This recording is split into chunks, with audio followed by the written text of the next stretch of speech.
Isa ka rin ba sa natatakot madinig ang salitang dialysis? Diba? Sa maraming Pilipino, parang hatol na ito ng kamatayan. Ang madalas natin marinig sa kapitbayo sa mga kwentong barbero, wag na wag ka magpapadialysis. Dahil kapag nagpadialysis ka, mapapabilis lalo ang buhay mo. Kaya naman, may magsasabi sa'yo, kakilala ko, nagdialysis. Ayun, namatay agad. Dahil sa mga kwentong ito, sakit sa kidney, pinipili ko minom na lang ng mga kung ano-anong herbal. Nagtitiis sa bahay hanggang sa tuluyan ng lumala ang kanilang mga kalagayan. Pero ang totoo, ang pag-iwas sa dialysis ang mas delikado. Ang kailangan maintindihan ng lahat ay hindi dialysis ang dahilan kung bakit namamatay ang isang pasyente. Namamatay ang pasyente dahil madalas ay huli na nang nagsimula siya mag-dialysis. Marami kasi sa atin ang naghihintay na hindi na makahinga.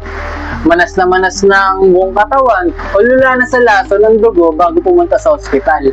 Sa puntong yun, pagod na ang puso at ang buong katawan dahil sa dami ng dumi na hindi na nailalabas. Ang dialysis ay parang isang artificial na kidney. Trabaho nito ay sadyang linisin ang dugo mo dahil hindi na kaya ng sarili mong kidney.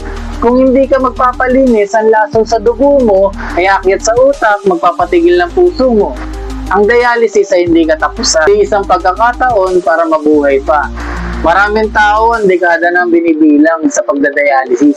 Pero nakakapagtrabaho, nakakasama ang pamilya, nakapamuhay ng maayos. Ang sekreto ay pagsunod sa tamang schedule at hindi paginto sa pag-inom ng anumang gamot para sa puso o blood pressure. Ang kadalasang kamatayan sa dialysis ay madalis sanhin ng mga komplikasyon na hindi naagapan ng maaga at hindi pagsunod sa diet at limitasyon sa tubig. Kaya huwag kang matakot sa makina ng dialysis. Ang dapat nating katakutan ay ang hayaan nating mapuno ang lason ng ating katawan nang wala tayong ginagawa. Isipin mo ito, parang salbabida. Hindi ito ang nagpalunod sa iyo. Ito ang sumagip sa iyo para hindi ka tuluyang lumubog.